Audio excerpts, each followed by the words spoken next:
Hello friends, எல்லாருமே நல்லா இருக்கீங்களா? இன்றைக்கி வந்து தீபாவளி ஸ்வீட்டு என்ன பார்க்க போகிறோம்னா, தீபாவளி ஸ்வீட் இல்லைங்க, காரம் தாங்க.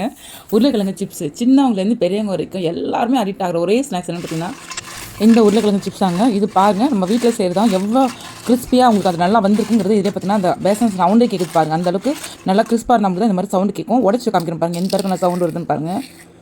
பாருங்கள் எவ்வளோ கையில் தூளாவது. உங்களுக்கு கடையில் வாங்கினோட இந்த அளவுக்கு உங்களுக்கு இருக்கவே இருக்காது. இதுக்கு வந்து ரெண்டு ரீசன் இருக்குது. நல்லா பார்த்து வாங்கணும். உருளைக்கிழங்கு 2 உருளைக்கிழங்கு இருக்குது. அது கருன்னு இருக்கணுங்க. இந்த மாதிரி பார்த்திங்களா, இந்த மாதிரி கருன்னு இருக்கணும்.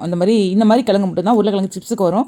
இன்னொரு உருளைக்கிழங்கு தான் இதில் வந்து சமைக்க மட்டும் தான் வரும். இதில் சிப்ஸ் போட வராது. இது வந்து வேணுமோ அந்தளவுக்கு வந்து ஃபஸ்ட்டு தோலை வந்து பீல் பண்ணி எடுத்துக்கலாம். பீல் பண்ணி எடுத்துட்டு நல்லா வாஷ் பண்ணிவிட்டு உங்களுக்கு அதுக்கப்புறம் டேரெக்டாக தண்ணியில் சீவி வச்சுட்டு அலசி தண்ணி நல்லா வடி வச்சிடணும். நம்ம அலசிறப்பே பார்த்திங்கன்னா அந்த உருளைக்கிழங்குல ஒன்று ஒட்டி இருக்கும். நல்லா உடையாமல் நல்லா இது பண்ணிட்டு நல்லா கழுவி தண்ணி வடி வச்சிடணும்.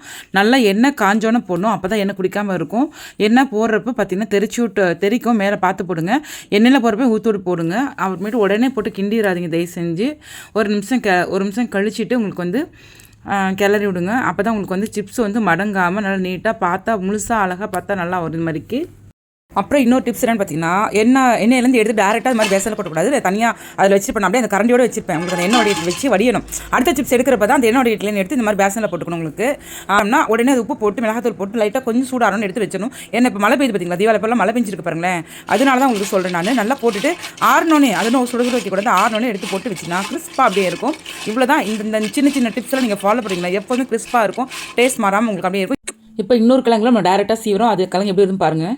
அவ்வளோதான். அப்படி சீ ஓட்டிட்டிங்கன்னா அந்த கிழங்கு கையில் பார்த்தாலும் உங்களுக்கு தெரியும் வெள்ளை வெள்ளன்னு இருக்கிறது. ஆனால் பார்க்க சிப்ஸ் எல்லாம் நல்லா நீட்டாக தான் வரும் இதில். ஆனால் என்னென்னா செவந்து வரும் உங்களுக்கு. அந்த ஒயிட் அது மாதிரி வரவே வராது. அதனால் இந்த கிழங்கு பார்த்து வாங்க.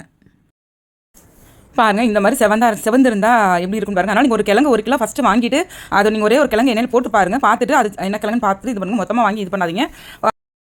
நீங்களும் இந்த தீபாவளிக்கு வீட்லேயே சிப்ஸ் செஞ்சு அசத்துங்க. தீபாவளிக்கு மட்டும் இல்லைங்க, சிப்ஸ் எப்போ வேணாலும் செஞ்சுக்கலாங்க.